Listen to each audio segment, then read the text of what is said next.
Welcome to County Portal, your simple source for local government services and public records. Let's get started. Can you call a police officer names?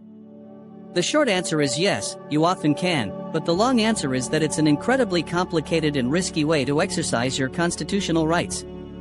The First Amendment protects your freedom of speech, and this protection extends to speech that is critical, offensive, or even vulgar towards government officials, including the police. The Supreme Court has repeatedly affirmed that a core function of free speech is to invite dispute and challenge authority. So, in principle, simply calling an officer a name, without more, is not a crime. However, this is where theory crashes into reality, and you need to understand the major exceptions before you ever consider doing this. The first major exception is what the law calls fighting words. These are words that are so insulting they are likely to provoke an immediate violent reaction from a reasonable person. While police officers are legally expected to have thicker skin than an average citizen, there is still a line, and if your words are deemed to be a direct incitement to violence, you could be arrested. The second and much more common issue is disorderly conduct or disturbing the peace. If you're shouting insults in a way that disrupts public order, creates a hazard, or causes a crowd to gather, your speech is no longer the only issue. The police can arrest you for the conduct surrounding your speech. For example, yelling an insult from your front porch is very different from screaming it in an officer's face while they are trying to manage a car accident scene.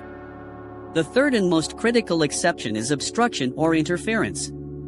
If your words, actions, or even your physical presence are preventing an officer from performing their lawful duties, you are committing a crime.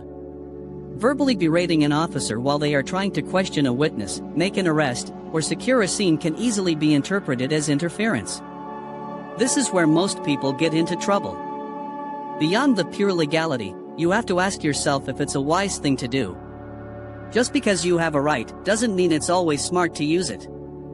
Insulting a police officer will immediately escalate the situation.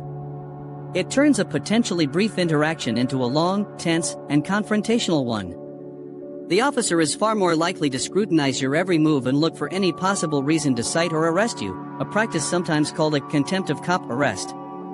You might win the argument about your First Amendment rights in court later, but you'll still have gone through the stress and expense of being arrested. The goal in any police encounter should be to end it safely and quickly.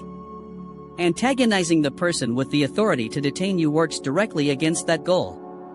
So, while the Constitution may protect your right to say offensive things to an officer in a very specific context, doing so is almost always a bad idea that can lead to charges like disorderly conduct or obstruction of justice.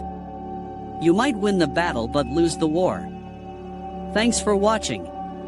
If you found this information useful and want to learn more about your rights, please hit that